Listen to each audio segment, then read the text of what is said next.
Meus amados irmãos, crentes a quem Jesus comprou o seu próprio sangue, eu os saúdo com a graça e a paz que vem da parte dele. Amém. Vamos abrir a palavra do nosso Deus lá em Gênesis 22, irmãos. Gênesis capítulo 22.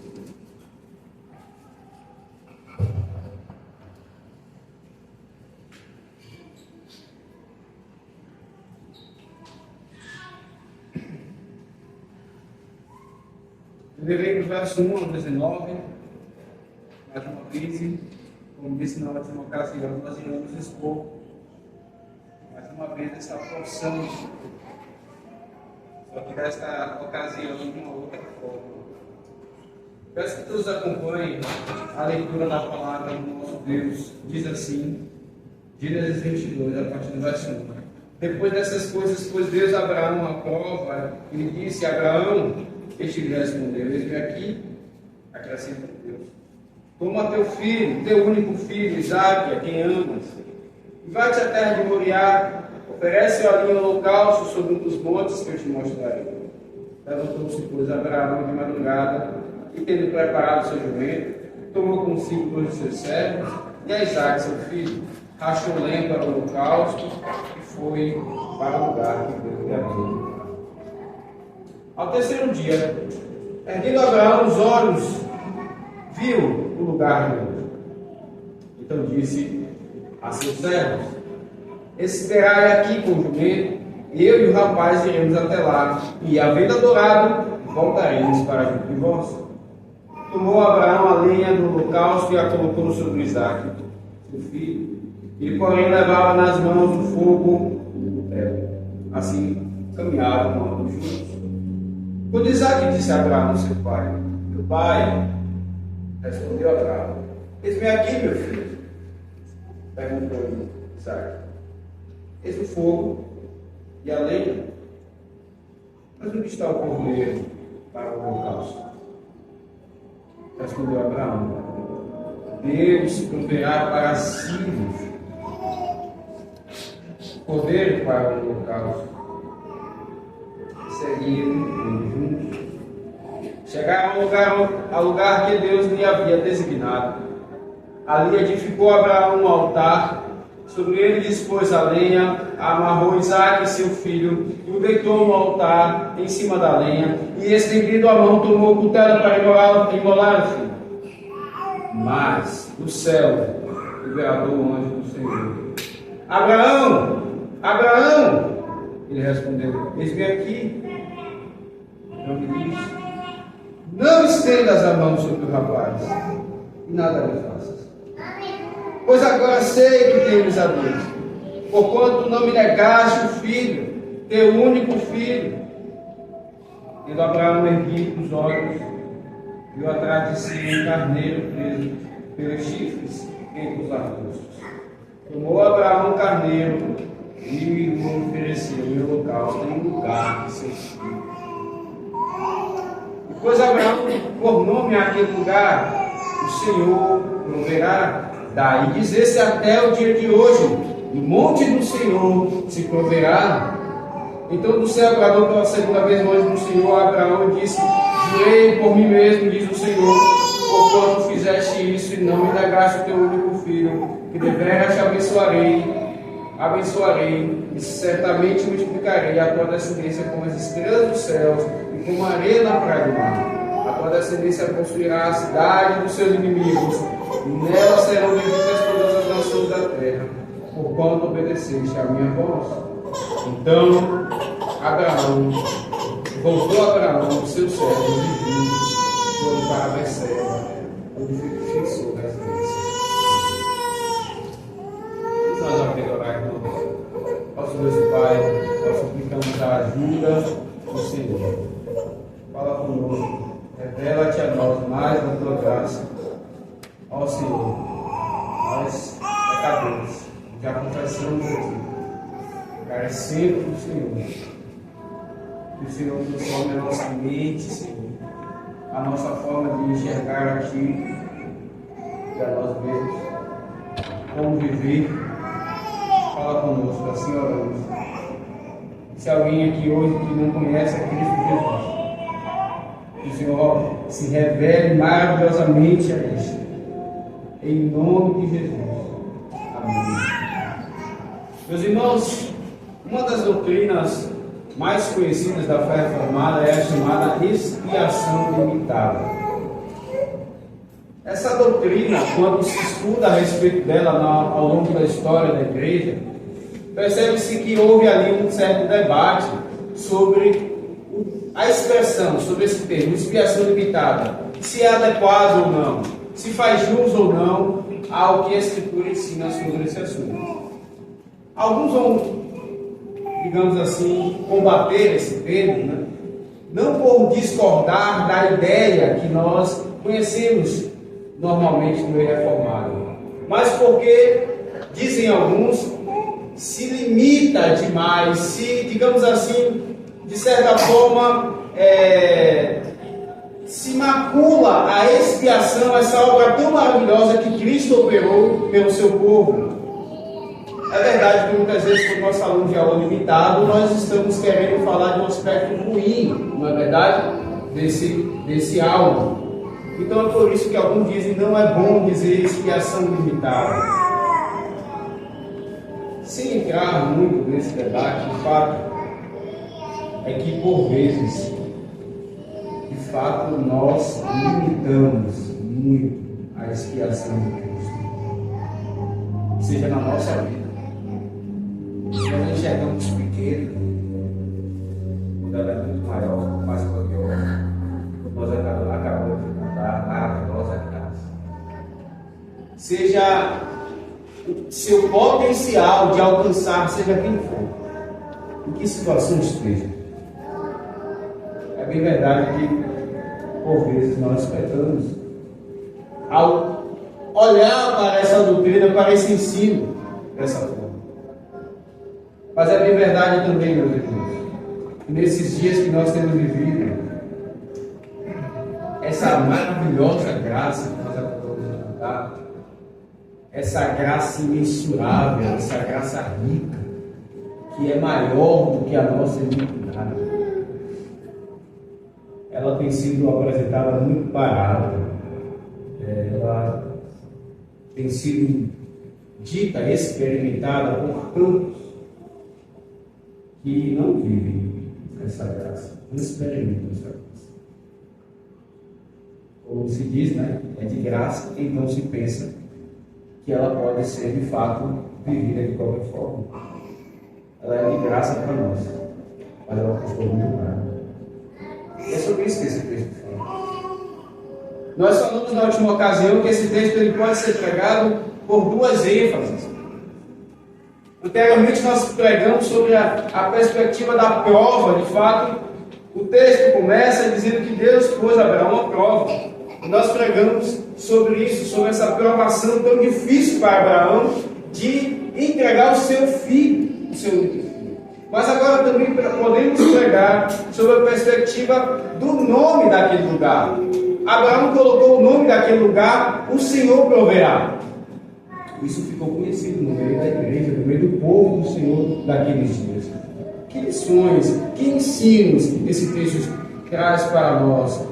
Ele fala sobre a expiação limitada, a obra de um substituto. É isso que veremos. Esse texto nos ensina que Deus ele providencia um substituto, mas não apenas isso. Antes que ele providencie, ele nos ensina que o homem precisa reconhecer a necessidade de um substituto. Esse ensino está aqui e nós iremos vê-lo em outros lugares da Escritura.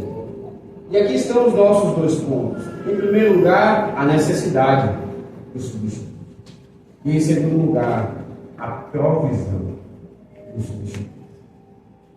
Então veja, bote seus olhos para o verso 1 aqui, onde Deus diz: depois dessas coisas, pôs Abraão à prova. Pois Deus Abraão a prova e lhe disse a Abraão, este lhe respondeu: eis-me aqui. Acrescentou Deus: toma teu filho, teu único filho Isaque, a quem amas, e vai-te à terra de Moriá, oferece-o ali em holocausto sobre um dos montes que eu te mostrarei, pulando aqui agora para o verso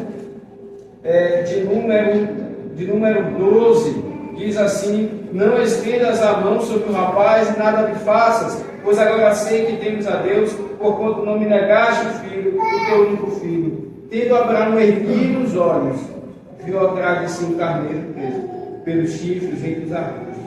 Tomou Abraão um carneiro e ofereceu em holocausto, em lugar de sacrifício. Meus irmãos, houve um tempo em que o homem não precisava de um substituto. Houve um tempo em que o homem não precisava de um mediador para ele. Sim. Ele poderia viver e ele poderia se salvar por aquilo que ele faz, por aquilo que ele poderia operar. É isso que nós olhamos, nós percebemos quando olhamos lá para Gênesis, quando Deus cria o homem e diz: guarde, cultive o jardim. Ele também diz: ora, não coma do fruto da árvore do conhecimento do bem e do mal, daquela árvore que está no meio do jardim. Se você comer, você morrerá. Estava ali implícito: se você não comer, você viverá. Perceba, era então baseado na obediência pessoal de Adão, nas suas próprias obras, que ele podia se salvar e ele podia também viver. Meus irmãos, o homem é uma criatura. Não apenas o homem pecador é uma criatura, mas o homem, como foi criado, também é uma criatura. Talvez isso você diga: é óbvio, pastor. Sim, isso é óbvio. Mas isso traz implicações, porque mesmo o homem sem pecado, existe uma distância infinita entre ele e Deus. Deus é o Criador e o homem é a criatura.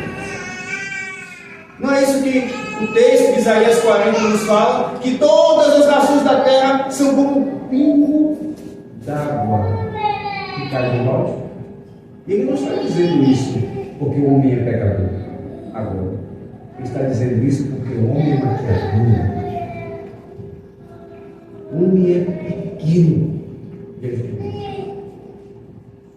E foi por isso que Deus se agradou de fazer um pacto. É isso que ensina a nossa vida.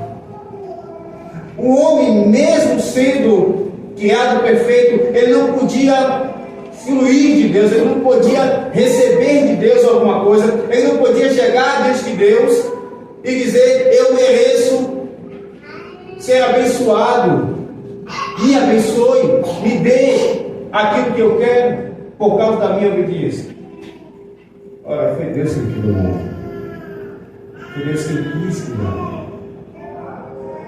E é por isso que, mesmo sendo perfeito e sem pecado, o ser humano só poderia receber de Deus alguma coisa boa se Deus quisesse dar. Então Deus cria o homem em um pacto. É isso que nós aprendemos. Mas, meus irmãos, nesse pacto, o homem de fato ele poderia viver diante de Deus. Ele de fato poderia ser aceito por aquilo que ele quis. Ele de fato poderia ser salvo pelas obras. Quando nós olhamos lá para Gálatas 3, verso 12, nós vemos que o texto diz: ora, a lei não é de fé, não é da fé, mas o homem que fizer essas coisas, por elas viverá. Se Adão de fato e aqueles que viessem depois dele obedecessem à lei, eles iriam viver pela obediência diante do Senhor. Ele poderia ser salvo por aquilo que ele fizesse. Ele não precisava de um substituto. Ele poderia lidar diretamente com Deus, que inclusive veio uma relação um dia naquele lugar para encontrar o outro. Mas ele pecou. E aí então está a sua necessidade. Depois que ele tentou várias vezes, de forma frustrada, prover um meio para se relacionar com Deus, para estar diante do Senhor, ele colhendo folhas ali, ele percebe que não adianta. ele precisa de ajuda. Ele ouve a voz de Deus, ele se esconde. Ele não pode estar mais diante de Deus agora, diretamente, face a face com Deus. Algo está faltando. Ele tem medo. Ele precisa de um substituto. E perceba então que Deus, ele sujeita toda a terra ao pecado. Deus havia criado o homem como um príncipe, sendo Deus rei. E ele colocou tudo debaixo, como nós cantamos no Salmo 8, debaixo dos seus pés. Tudo para que o homem governasse. Tudo estava em seu poder. Mas agora o homem se entregou ao pecado. E Deus agora sujeita toda a criação ao pecado. Não é mais justo que o homem viva diante do Senhor, num lugar impecável. Ele agora irá experimentar de uma habitat influenciado e afetado pelo pecado. Deus coloca toda a criação sob o efeito do pecado. E agora é assim que o homem viverá. Perceba, o homem precisa de um substituto não apenas para cultuar a Deus. Ele precisa de um substituto para viver no mundo. Ele não consegue lidar mais com a criação sem pecar. Ele não consegue trabalhar sem pecar. Ele não consegue ter um relacionamento com alguém sem pecar. Tudo agora está afetado pelo pecado. Ele precisa de um substituto não só para cultuar a Deus, mas ele precisa de um substituto em tudo aquilo que ele faz. Meus irmãos, quando nós olhamos para Abraão entregando o seu filho aqui, e na hora exata que ele ia matar o seu filho, o Senhor providencia o substituto. Todo esse filme precisa passar na nossa cabeça. O homem, ele sabe que precisa de alguém para substituir. E é exatamente por isso que passamos agora para o nosso Senhor.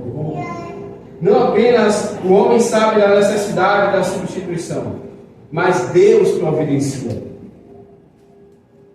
Quando nós olhamos para o tempo da lei, nós percebemos que aquele tempo aponta para a provisão do substituto. Toda a lei, toda a antiga aliança é como um espelho diante do homem, dizendo que você não pode continuar sendo substituto. Há um substituto que você deve buscar. Não é para fazer obedecer a lei por si mesmo, mas é para fazer com que ele perceba que ele não pode continuar por si mesmo. E lá em Gênesis 3 é por isso que Deus deixa o homem, deixa que ele tente se substituir, deixa que ele tente providenciar um meio para estar diante de Deus, e ele não consegue. Deus não vem antes que o homem se esconda, ou antes que ele comece a coser folhas, ou antes mesmo que o homem perceba que ele está nu. Deus deixa que o homem perceba a sua necessidade. E depois que o homem percebe o seu fracasso, que ele ofendeu aquele único que ele não poderia ofender. Ele ofendeu aquele que é a fonte de toda a bondade. Ele ofendeu aquele que o criou e que colocou tudo aos seus pés. Ele percebe o que ele fez. Depois que o homem então percebe, Deus é quem providencia o meio de o homem estar diante dele. Vocês devem lembrar, nós já expusemos esse texto. Deus chama Adão e Eva diante de si, inclusive a serpente. E depois de mostrar os seus pecados, Deus providencia que eles estejam vestidos. E ali está o meio de Deus dizer: apesar de vocês me ofenderem, eu providencio uma forma de vocês estarem diante de mim. E o que Deus faz? Ele mata um animal. Alguém, uma vida inocente é morta no lugar de Adão e de Eva, para que eles sejam vestidos e estejam diante de Deus. Eles sabiam que não podiam estar mais por si mesmos. E é exatamente por isso que que Deus providencia, isso não parte de Adão. Eles iriam continuar tentando e continuar se escondendo e só piorando a sua situação. É Deus quem providencia uma substituição. Meus irmãos, nessa cena aqui, quando vemos Abraão tomando o carneiro e percebendo que alguém vai morrer no lugar de seu filho, nós precisamos olhar para o povo de Deus, ouvindo esse relato. Vocês lembram? Quem está ouvindo esse relato que Moisés escreve são aqueles que irão entrar na terra, os filhos daqueles que saíram do Egito. E perceba, Isaac, é bem verdade que em algumas atitudes dele nós podemos ver o Senhor Jesus. Isaac era o primogênito, o Senhor Jesus é o filho primogênito do Pai.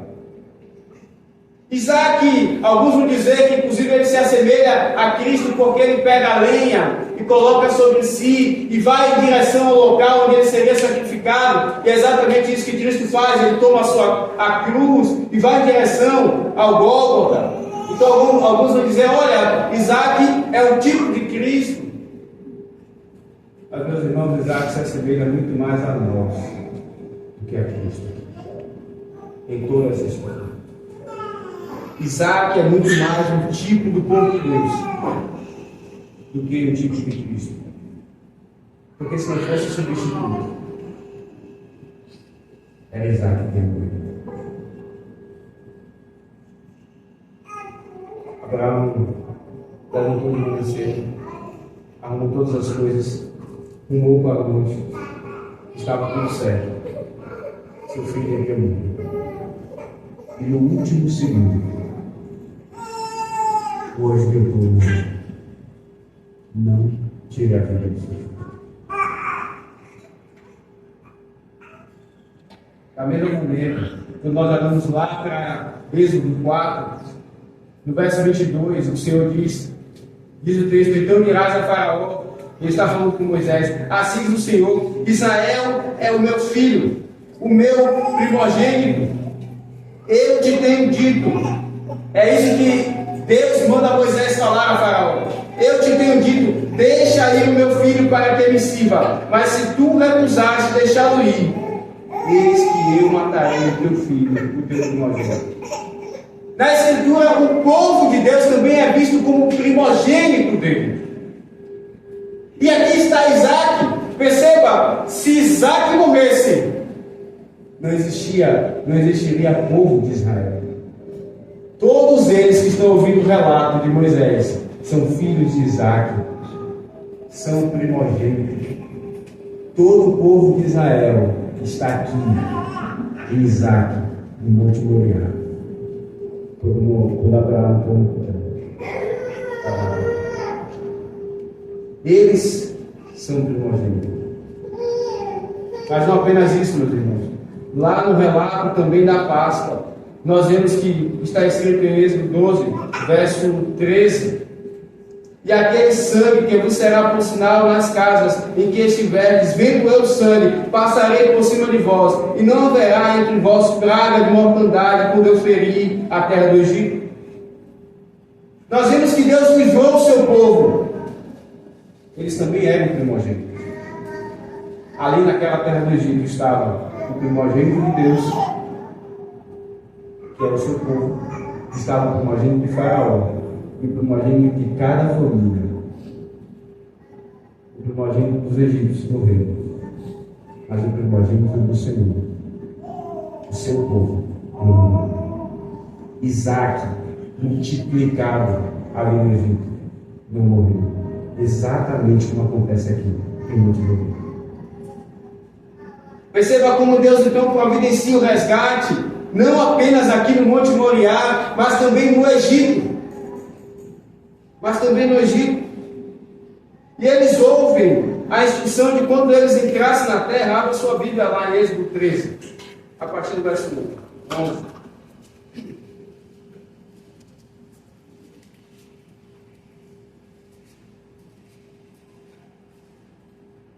Êxodo 13, a partir do verso 11. Diz o texto que quando o Senhor te houver introduzido na terra dos cananeus, como te jurou a ti e a teus pais, por tal verdade, apartarás para o Senhor todo o que abrir a madre, e todo o primogênito dos animais que tiveres, os machos serão do Senhor. Porém, todo o primogênito da jumenta resgatarás com o cordeiro. Se o não resgatares, serás desnucado. Mas todo primogênito do homem, entre teus filhos, resgatarás. Quando teu filho amanhã te perguntar: que é isso? Responder-lhe-ás: o Senhor com mão forte nos tirou da casa da servidão. Essa é a instrução para que o povo soubesse que todos os seus animais primogênitos eles deveriam ser mortos para o Senhor. Mas não se matavam os primogênitos dos homens. Se resgatavam. Havia um substituto morto no lugar de cada primogênito, de cada família. O Senhor providencia um substituto. Meus irmãos, isso é muito mais uma história de muitas mortes, de assombração. Não é uma história de assombração e de mortes na antiga aliança. Pelo contrário, isso é anúncio de redenção. E é isso que nós vemos ao longo da Escritura.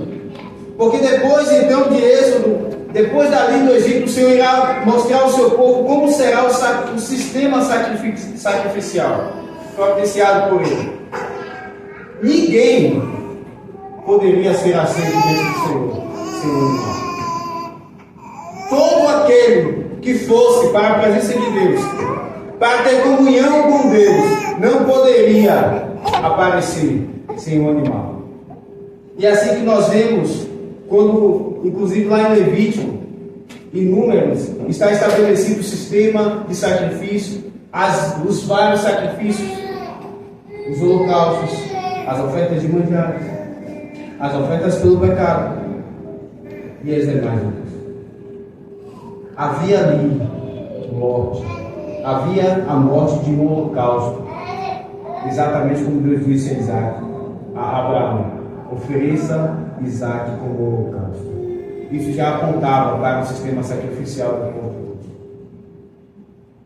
Eles sabiam que quando eles quisessem ter comunhão e tudo com o Senhor, eles não seriam aceitos por si mesmos.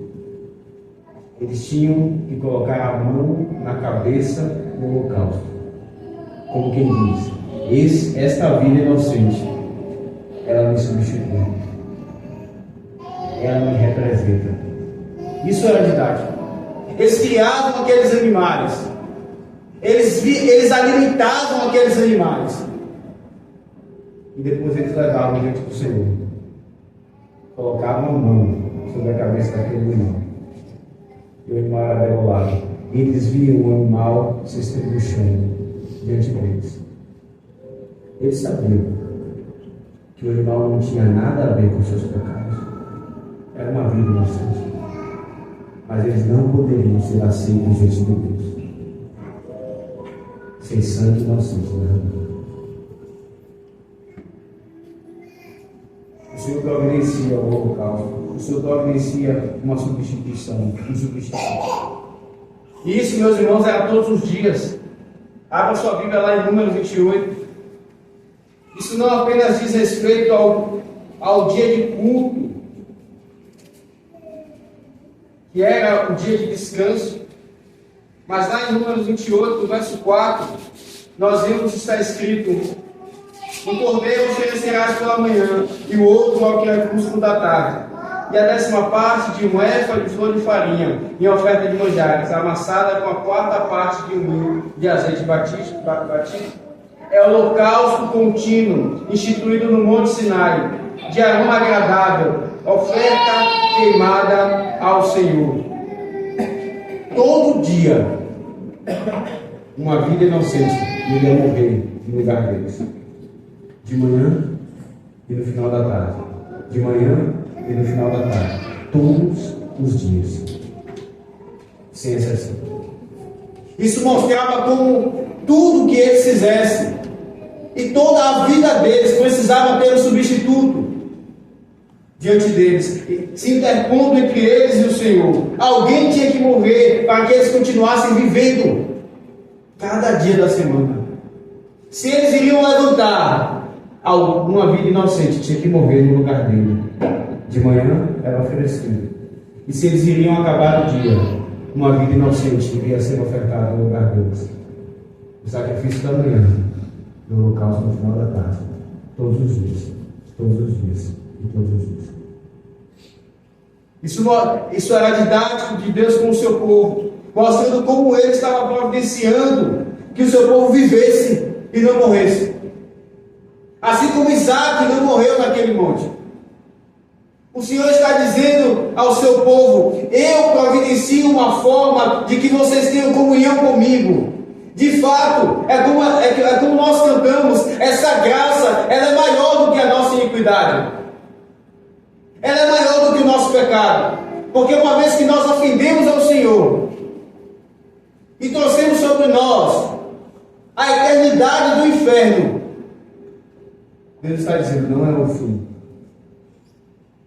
Eu providencio uma forma para que vocês estejam diante de mim, para que vocês vivam todos os dias.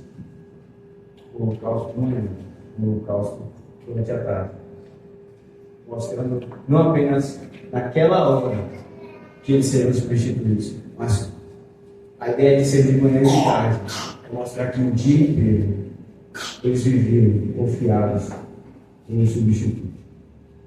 Mas especialmente no dia do Senhor, no dia do descanso, eles também ofertavam. Lá no verso número 9 diz, em número 28, no dia de sábado oferecerás 2 cordeiros de um ano sem defeito e 2 décimas de um éfa de flor de farinha amassada com azeite em oferta de manjares e a sua libação. É o holocausto de cada sábado, além do holocausto contínuo e a sua libação. Perceba, todos os dias da semana eles tinham que ofertar um holocausto ao Senhor, mas no 7º dia, além desse holocausto diário, tinha o holocausto do dia de descanso. Quanto mais eles precisam estar diante do Senhor, mais o Senhor providencia substituição. É isso que nós estamos vendo. Nós vemos essa provisão no tempo da lei, mas nós também vemos essa provisão no tempo do Evangelho. Em toda a antiga aliança, o Senhor está como que anunciando: vocês precisam de um substituto. A lei está mostrando isso para vocês.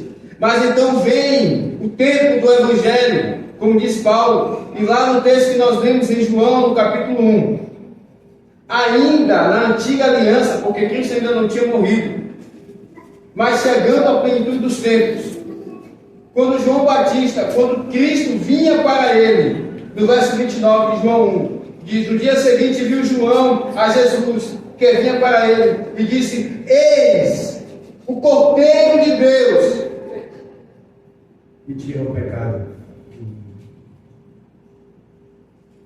Em todo o Antigo Testamento, eles viam animais morrendo no lugar deles, todos os dias, de manhã e também no final da tarde. De manhã e também no final da tarde. Os filhos cresciam vendo essas coisas. Eles inclusive perguntariam aos seus pais: meu pai, por que nós fazemos assim? E seus pais iriam responder para eles. Mas agora vem o Senhor Jesus. João Batista diz: eis o substituto, eis o Cordeiro de Deus, que tira o pecado. Eis aquele que irá receber a morte em meu lugar, e através dele eu estarei diante de Deus para sempre. Não precisará mais morte. Ele é o Cordeiro de Deus que tira o pecado do mundo. O substituto que estava sendo anunciado em toda a antiga aliança chegou. Ele chegou. É isso que nós vemos também lá em Romanos 8, lá na sua vida. Romanos 8, no verso de número 32, Paulo diz: aquele que não poupou o seu próprio filho, antes por todos nós o entregou, porventura não nos dará graciosamente com ele todas as coisas? Meus irmãos, naquele monte onde estava Abraão e Isaque, Cristo não é representado por Isaque, porque quem morre não é Isaque. Quem morre é o carneiro que aparece no meio dos arbustos. Deus não poupou o seu próprio filho, mas ele deu. Eu e você somos simplificados por Isaac, porque quase morrimos. Mas Cristo é aquele que de fato foi entregue. E juntamente com ele, nós recebemos todas as coisas. Não só no culto nós usufruímos da presença de Deus, mas cada dia da semana, quando acordamos de manhã e quando acabamos o dia, tudo que experimentamos é dependente desse substituto. Juntamente com ele, Deus nos dá graciosamente todas as coisas. Então Paulo diz ainda em Romanos 8, como está escrito: por amor de ti, somos entregues à morte o dia todo, fomos considerados como ovelhas para o matador. Exatamente como Isaac, que ia morrer. E aqui Paulo nos mostra o que causa a união com Cristo em nossas vidas. Ele é o carneiro que foi entregue à morte, como ovelha muda, porque nós estamos unidos a Ele. Nós também somos aqueles que morrem todos os dias, como aqueles holocaustos que morriam todos os dias. Nós também somos mortos todos os dias. Não o nosso sangue não derrama, mas a nossa vontade é derramada todos os dias. Todos os dias. Somos como ovelhas levadas para o matador. Mas Paulo diz no verso 37: em todas estas coisas, porém, somos mais que vencedores por meio daquele que nos amou. O Evangelho traz essa realidade de que todos os dias nós devemos comer ervas amargas e experimentar o que nós somos, pecadores. Ele traz essa realidade. Ele não nos engana e diz: você negará a si mesmo. Cristo disse isso: todo aquele que vier após mim, negue-se a si mesmo. Isso implica dor. Mas Paulo diz: em tudo isso, nós somos mais do que vencedores, por meio daquele que nos amou e entregou o seu próprio filho. Meus irmãos, aqui está a necessidade de todo ser humano de um substituto. Mas aqui também está a provisão de Deus desse substituto. Quando Moisés explica, naqueles dias, o nome daquele lugar, o nome daquele monte, o Senhor proverá. É muito provável que os pais que tinham sido desobedientes ao Senhor, eles não tinham ensinado isso aos seus filhos no caminho do deserto. Porque Moisés explica, é por isso que se diz até os dias de hoje: no monte do Senhor se proverá. É provável que aquela geração não sabia. Eles repetiam esse ditado, esse provérbio, mas eles não sabiam a origem disso. E Moisés então explica: por causa do cordeiro, que Deus providenciou naquele monte, o substituto. O povo olha para a sua própria vida, para o seu ritual sacrificial. Uma luz se acende. Meus irmãos, que aplicação esse texto traz para as nossas vidas? Certamente você já ouviu sobre essa doutrina de um substituto, de um cordeiro, o cordeiro de Deus que tira o pecado do mundo. Mas nós continuamos a necessitar ouvir essas coisas. Em primeiro lugar, aqueles que são descrentes, vocês precisam de substituto. Nada do que vocês façam irá sanar irá aplacar a ira de Deus. Nada. O seu dinheiro não é nada para ele. A sua inteligência é nada para ele. O seu vigor é nada para ele. A sua moralidade é nada para ele. Alguns dizem, mas eu não roubo, eu não traio meu cônjuge, eu não minto. Tudo isso é nada para Deus. Quando você tenta não mentir, quando você tenta não pecar, na verdade você só acrescenta ainda mais imundícia à sua imundícia. Porque você tenta fazer isso sem o substituto de Deus. Você tenta, é como se você fosse diante de Deus, querendo cumprir a lei, e dissesse: veja, eu não preciso do substituto que o Senhor providenciou, eu mesmo posso me salvar. Isso é terrível para você. Isso é uma afronta para ele.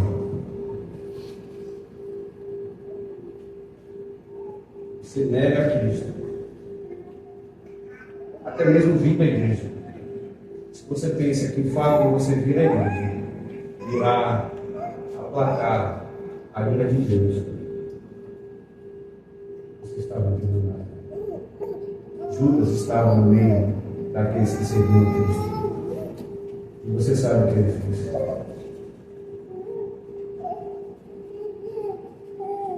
Você precisa olhar para o substituto. Você precisa desistir de tudo aquilo que você quer fazer para se salvar. E confiar em tudo aquilo que ele fez. Abraçá-lo. Você precisa ir à cruz, onde ali está ele, com os braços abertos, crucificados. Ele está com braços abertos crucificados. Ele está com braços abertos porque ele foi crucificado. Mas ao mesmo tempo ele está com braços abertos porque ele disse: vinde a mim.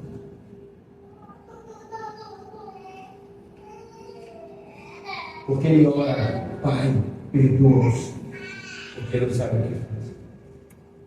É por isso também que ele está com braços abertos.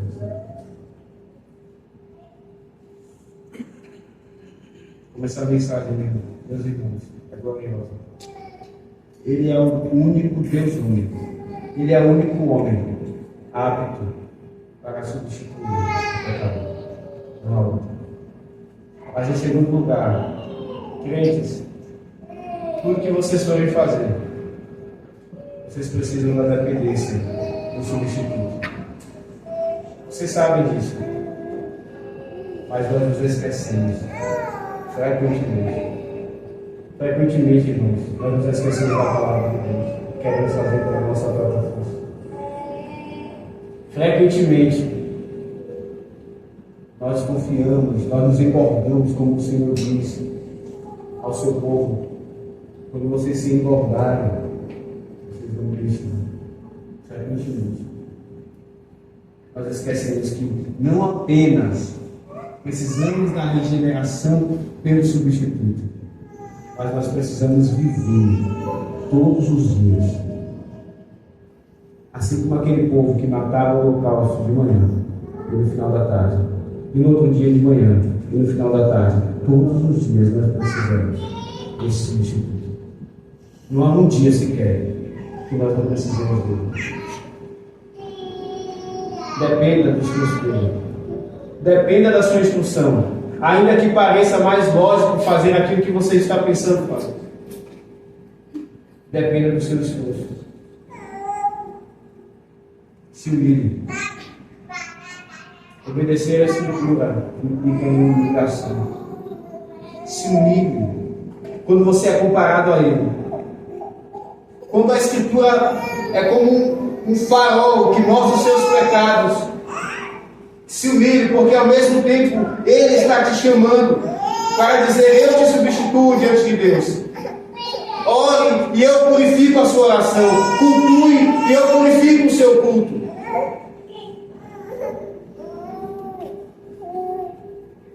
Não dependa do seu esforço. E quantos estão na igreja confiando na sua própria justiça? Alguns até mesmo crentes se endurecendo contra o Senhor.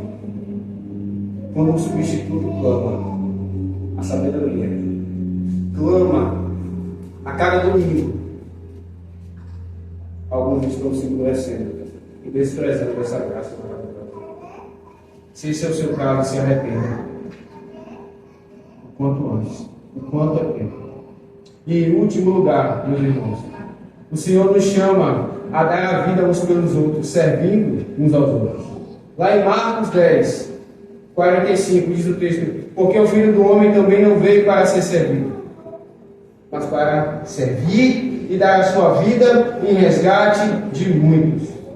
Servir o outro implica em morrer, em imitar a Cristo como ovelha que vai ao matadouro para negar a si mesmo e morrer. Continue imitando a Cristo. Continue servindo aos seus irmãos no meio da igreja. Continue se sacrificando, saindo do seu conforto e tentando crescer em relacionamento uns com os outros. É dessa forma, desconfortável, é verdade. É desconfortável quando nós tentamos entender o mundo. Não é confortável. É morrer para si mesmo. É mais fácil a gente voltar para a nossa vida depois do culto. Mas como o Senhor produz em nós frutos de Cristo, quando nós servimos uns aos outros. Esse seja o caminho que cada um de nós escolha. Que o Senhor nos ensine a experimentar e usufruir todos os dias desse substituto que Ele providenciou. Que o Senhor nos abençoe, irmãos. Amém. Vamos ficar de pé.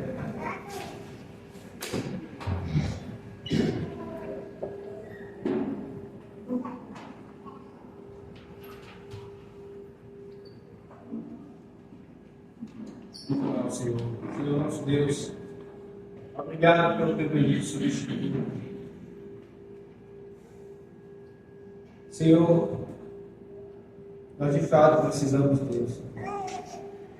Quantas vezes nós olhamos para nós, achamos que nós podemos fazer aquilo que o Senhor nos ordena, confiar no nosso braço. E o Senhor nos mostra, pela tua graça e pelo teu amor. Não é assim. O Senhor nos envergonha, mas é por amor. É para que nos abriguemos no bendito refúgio do Senhor, Cristo Jesus. E cada vez mais Ele cresça em nós e nós em nós. O Senhor nos ensine a amá-lo, Senhor, a gastar tempo com Ele, a viver a sua vida. Que o Senhor santifique o teu povo aqui, ó Deus. E que o Senhor faça também aqueles que não vivem confiados nesse substituto, que se entreguem a Cristo, que se entreguem a Ele, que confiem plenamente, porque o Senhor provê o substituto para aqueles que clamam. Isso parte do Senhor. Isso é maravilhoso, ó Deus. É o Evangelho. Que o Senhor alcance aqueles que não te conhecem. Em nome de Jesus. Amém.